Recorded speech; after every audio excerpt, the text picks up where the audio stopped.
So, good morning mga utol ko. So, welcome back dito sa ating panibagong video ngayong araw. So, quick review lang tayo mga tolls about dito sa ating Gixxer 150 na FI, no?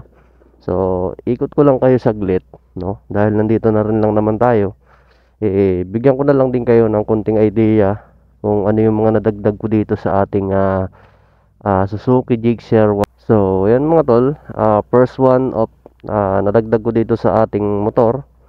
And itong ating monorack na bracket, no? So, ito yung una nating nilagay sa itong top box natin. Alright. So, tingnan nyo yung looks niya mga tol. Napakasimple lang niya. And yun nga mga tol, naglagay tayo nga ng itong top box, saka yung ating monorack bracket.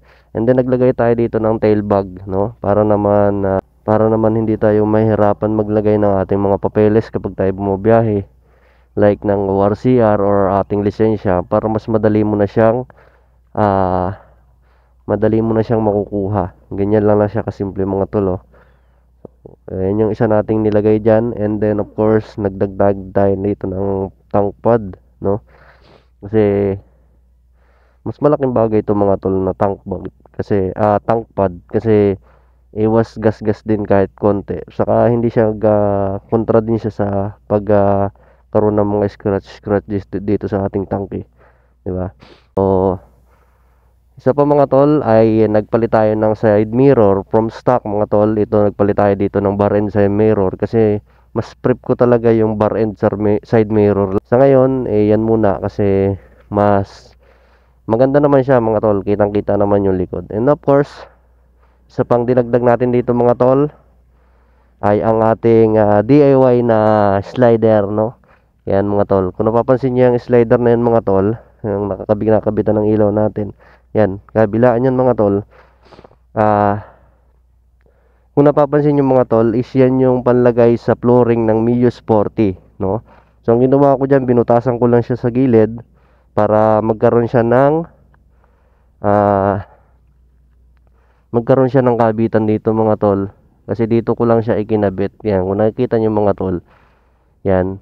Kung nakikita nyo siya dito ko siya ikinabit, binutasan ko lang siya dyan mga tol. So matibay yan mga tol, hindi yan basta-basta gagalaw.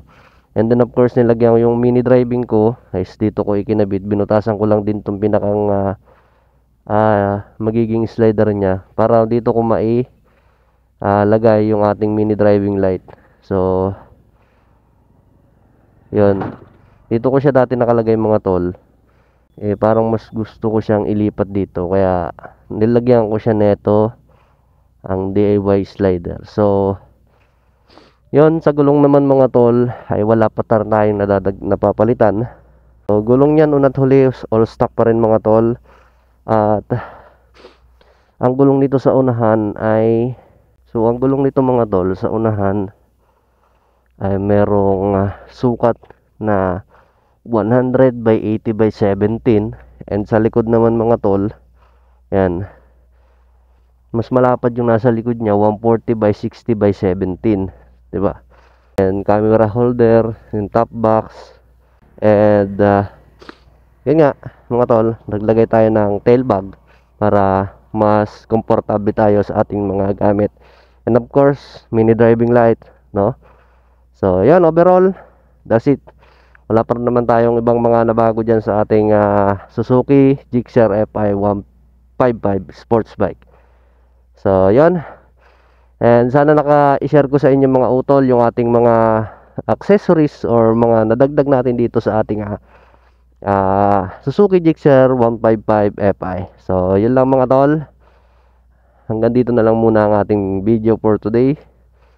So, I hope na nagustuhan niyo ang video na to. Kung nagustuhan niyo to mga tol, don't forget to like, share, and comment para maging updated tayo sa ating mga panibagong video. And yun, like niyo mga tol. So, see you on my next video.